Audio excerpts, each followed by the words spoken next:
Thank you for listening to the Unscripted Dreams Podcast with Joe and Marcus. If you have any questions or comments, please feel free to email us at unscripteddreams@gmail.com. If you're interested in listening to exclusive content that includes bonus episodes and our hindsight video series, please join us on Patreon at the Unscripted Dreams Podcast. If you're listening to our podcast on YouTube, you can find us on iTunes, Spotify, or iHeartRadio. Thank you. Showing green light. You? Yeah, I'm good, man. As we know, life is full of surprises, both good and bad. The day-to-day journey is full of unforeseen obstacles, and sometimes it's hard to see our way through.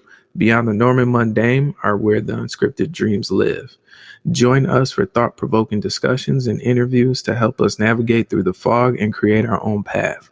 We are the Unscripted Dream Podcast, operate outside of the margins to motivate and inspire our audience. Woo, man. So today is literally about mental health awareness. Yeah, I believe this is a mental health month. I think May is mental health month. Yes, it is. And I think it's represented by a green ribbon. Correct me if I'm wrong, but I think it is a green ribbon.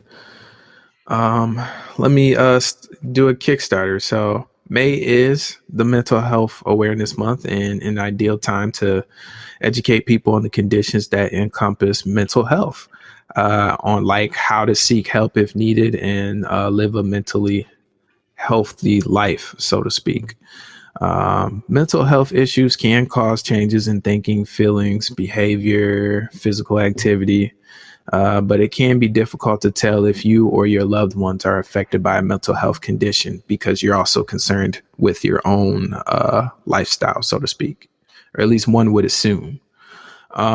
Without seeking help, of course, mental health issues could potentially impact careers, families, social interactions, and overall well-being. So, make a long story short, with this pandemic going on, so to speak, I think a lot of people are starting to realize like they're almost at their wits' end because what they're so routinely used to doing is disrupted by that. So they kind of have to find a whole new pattern, or there's a lot of inconvenience going on right now. I hate to say this, but money makes the world go round. So if you ain't making no money, you kind of lose your place in the world, so to speak. So I understand that.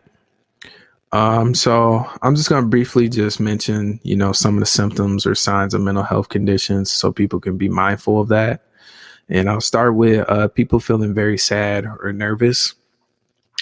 So if you notice people you're close to or people you're not close to, or, they're more sad than normal or more nervous or more tense than average, or say you got into a dispute with somebody and it was over absolutely nothing, it's all the sign of the times. Like it all has to do with what's going on right now.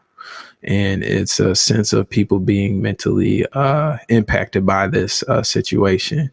So I think this is a perfect time to really talk about mental health awareness. Ironically, I want you to consider like muscle tension and weakness.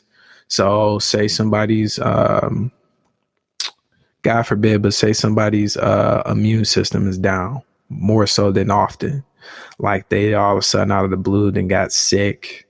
That's definitely a sign of them driving themselves nuts mentally. I mean, it's funny, but it's not funny. You got the whole thing with the muscle tension, people being tense. I call it roid rage. People are just super high strung because they can't do their normal day-to-day activities. So they just drive themselves up the walls.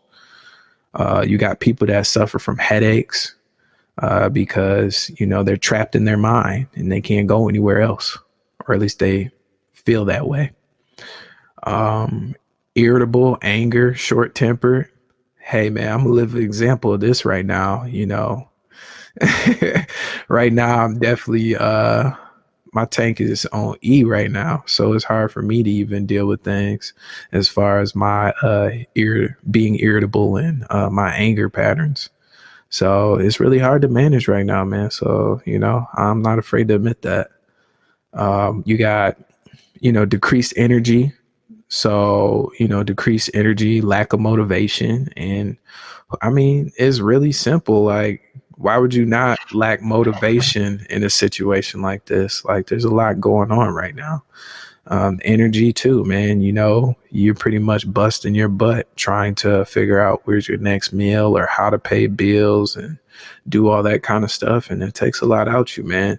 Your mental thoughts take more out you, per se than, physical. Life is all mental, if you ask me. Um, But yeah, I just wanted to give you a Kickstarter as far as some of the things that people definitely have issues with. Even if we talk about the physical standpoint of people having messed up sleep patterns, appetites and weight gains, weight losses, all that type of stuff, man. Just keep an eye on that. As you can see, liquor is being bought at an all-time high right now. So I Liquor think is essential. Liquor stores are an essential business. yeah, there's no liquor stores closed during this whole process, right? So that's all I got to say about that. Drugs is hot right now. People copping drugs from people that they shouldn't be copping drugs from, all because of this COVID-19 thing, man. It's crazy. Yeah, so Joe, I interject for a little bit. No, go ahead, man. I'm done. Just because I haven't talked, you were talking for the first 5 minutes or so. But I think it's interesting what you said. You were talking about how people have struggled during this time. I mean, if they're not working or just whatever is going on, just being away from people. And I've seen that for me, like even though I essentially during this time I go to work and I come home. I'm not going, anywhere else or engaging with people on that level. But for me, just being an introvert and someone who keeps to themselves, I've enjoyed this. Like I've enjoyed not going out, interacting with people. Like I'm okay because it gives me time to kind of focus on the things that, I need to work on. But I've also seen how people that are extroverted, I've kind of this is weird because you rarely see an extrovert struggle, but now this is the time where that's kind of come to light.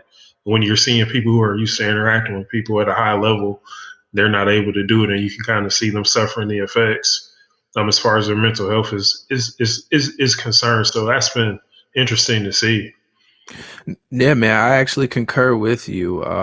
With me and my introverted state, this has been a godsend for me. It made me realize a lot of things that is going on right now that I normally wouldn't pay attention to. So I do appreciate it.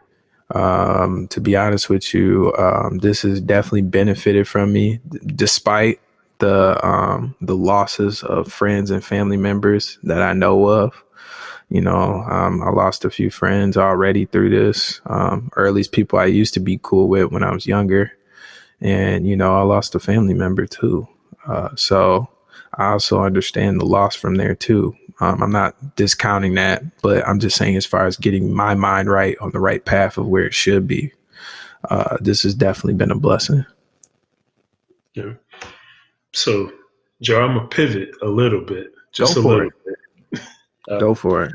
So, I was thinking when we started talking about mental health, I started to consider just the idea of mental health days at work and how people need them sometimes, but there's still a stigma. There's still a stigma around just the whole idea of mental health and taking care of your well being mentally. I'd like to ask you, why do you think that? Why do you think there's a stigma that surrounds mental health? Not only just in our day to day lives, but in the workplace as well. Um, what I think is it's more so the stigma comes from, people having anxiety and depression based on accolades and achievements. Like a lot of people put a lot of pressure behind that. Like a lot of people define themselves off of what they've accomplished. and what they've achieved. And I think that that is the number one source right there, is the accolades and achievements, because you feel like you have to prove yourself to get some status around here. And that's not always necessarily the case, but there's a lot of insecure people out there. There's a lot of people that are misguided and just naturally uncomfortable. Mhm. Some of this is learned behavior. Well, all of it is really learned behavior, but some of this comes from the values of your family structure, and you can't change that. You know, I give you a perfect example. Think about a police family. Everybody was raised to be a cop, and then all of a sudden you want to take the test, and it's Junior's turn to go, and all of a sudden Junior fails the test because he's overweight, and now he's the failure of the family. And realistically, he's not a failure, but that's how he perceives himself, because he's not living up to other people's expectations. And that's what really messes people up with the anxiety and depression. You're not living up to your own expectations as well as other people that you value. That's all it is, really. Mhm. That's a interesting answer you got there, Joe, because I was thinking I was thinking about it from the sense that, the weight that someone carries from, outside of, outside of themselves, in the sense of, like you're saying in that example, how someone who has their bloodline essentially is in law enforcement, and then, they go to pursue that for themselves and they fall short. And they deal with the kind of them being a disappointment.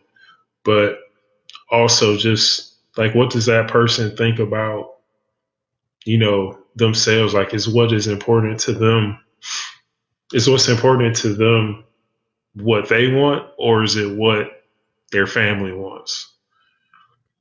I And I think it's just one of those things, man. You just don't want to be the black sheep. You don't want to be the odd man out. And sometimes with being the odd man out, in the long run, you end up being the best thing smoking. So it all depends on how you look at it. Is your glass half empty or half full?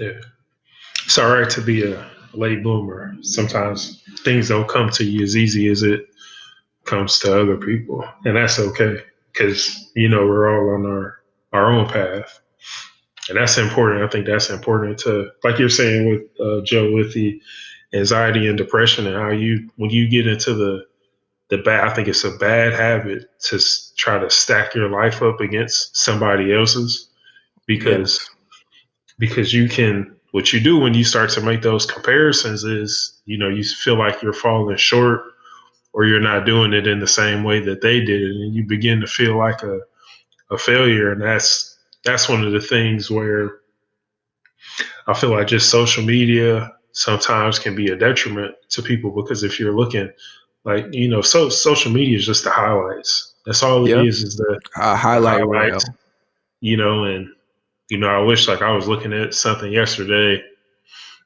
and I was thinking, like, this person, they did all these things, but they achieved something in the business sense, but they never post anything when they catch a setback.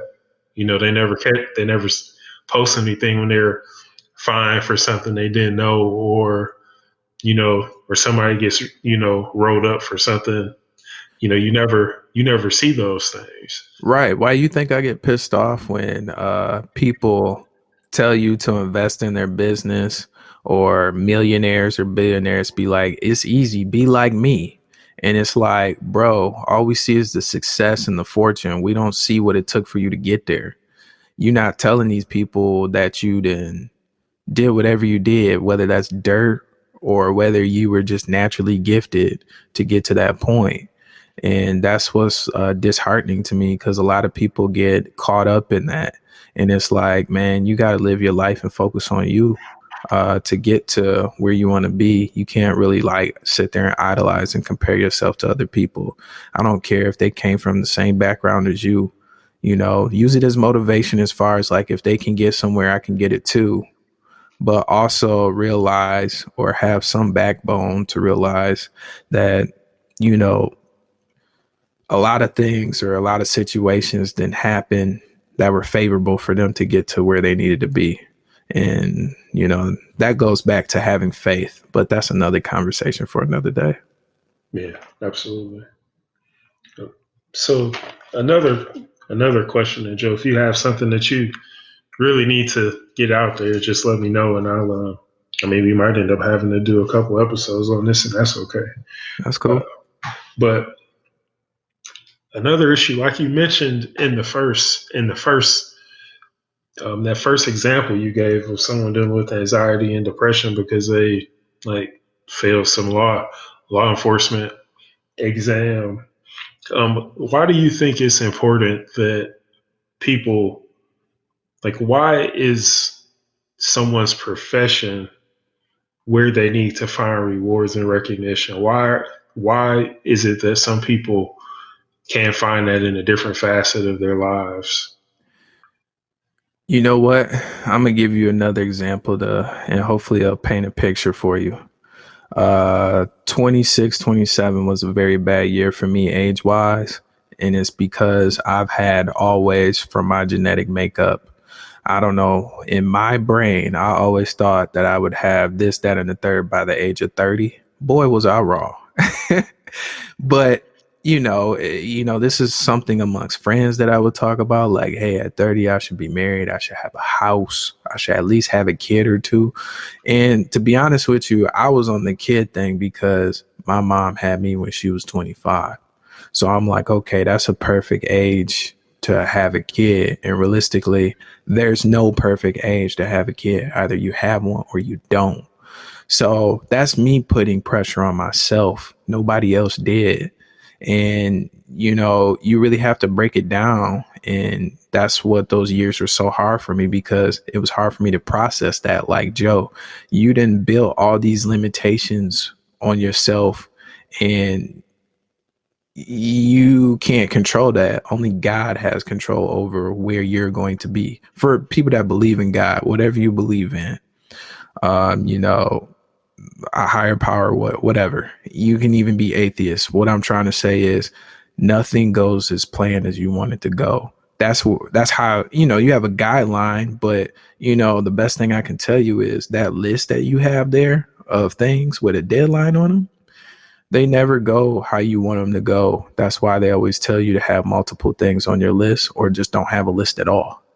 I'm one of those people where I learned at 26 and 27 that, bro, just trash, throw the list in the trash, throw it away. So I came to the realization that I was robbing my own self of happiness because I was living up, or I was trying to live up to certain expectations and stuff, and realized that all that added pressure is the reason why I didn't get to where I wanted to be, because I put so much emphasis on it instead of letting it happen naturally. I was forcing it. So, yeah. Yeah, and that's important. I think that's crazy that you said 30 because there were certain things for me as well that I had goals for when I turned 30, and I start to think when you tell that story, Joe, because you've never told me that before, but when I start to think of what what made me think that there were certain milestones I needed to hit by 30, like what outside influences made me feel that 30 was like a deadline for me to achieve certain things in my life. And Yeah.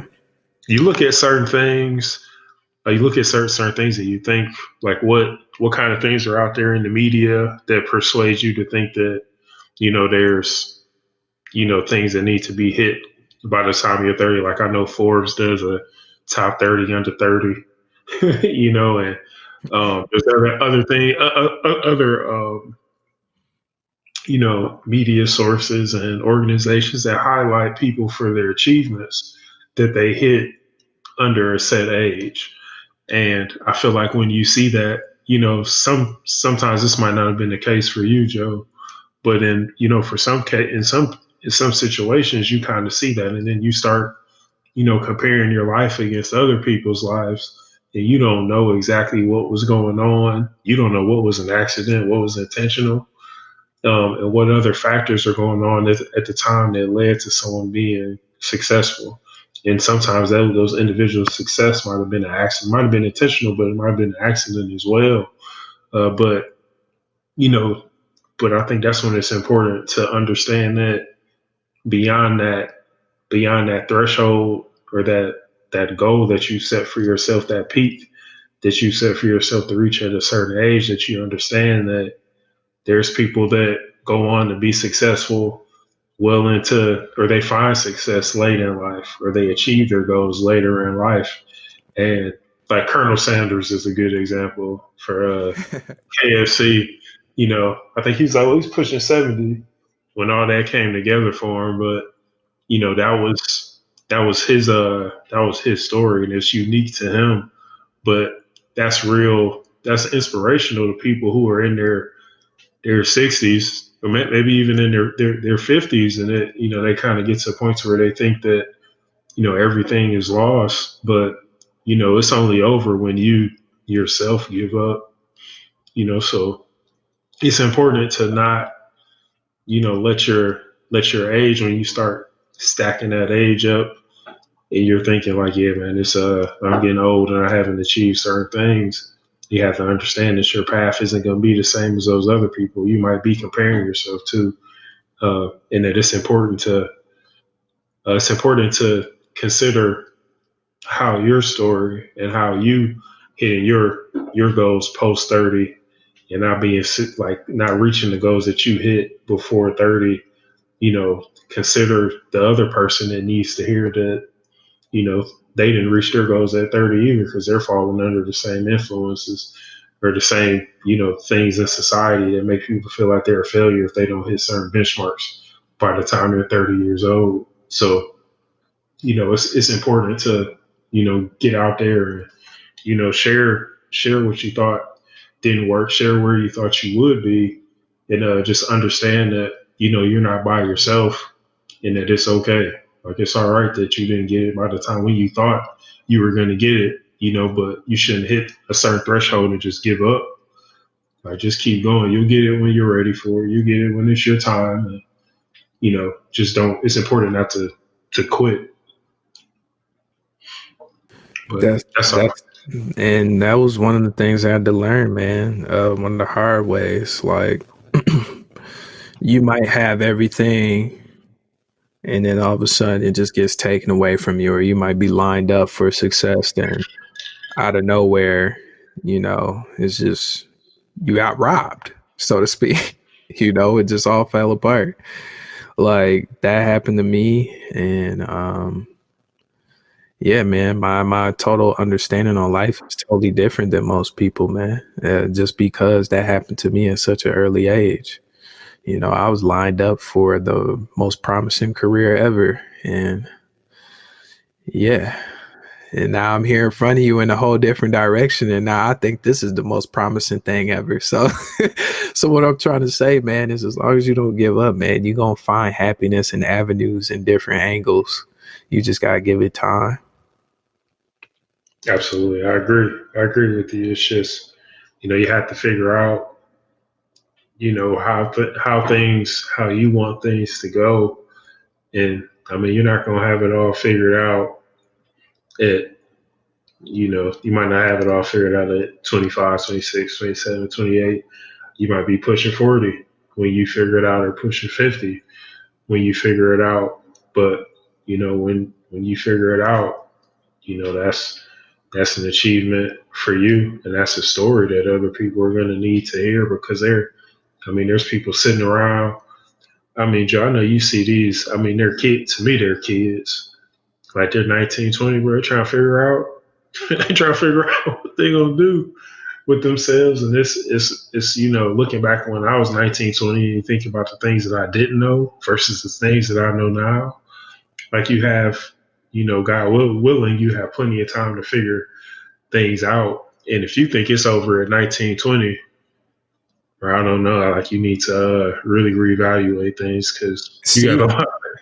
and I was one of those kids, man. I'm glad you said that. I was one of those kids. Like, I was one of those kids, like, oh man, like, if I lived to 25, man, I didn't did it. You know what I'm saying? And not realizing there's so much more to life. just because I wasn't hanging around those type of people and I wasn't channeling their energy or their aura or, their mindsets. I was with a bunch of knuckleheads at that time. So we weren't thinking about living life past that. I mean, that's wishful thinking, but you get what I'm saying? Like, we didn't plan for that. All these things that had happened in my life were situational based. I can't tell you anything different. It was just situational based and me applying myself and doing the best I can. Yeah. Sometimes that's all we can do is just, try our best and learn from whatever went wrong and, move forward. I think sometimes the people have to understand that like it's all right to not bounce. Like you might, hit a setback. You might not bounce back the next day. It might take you 2-3 months to bounce back. And for some people that just is what it is.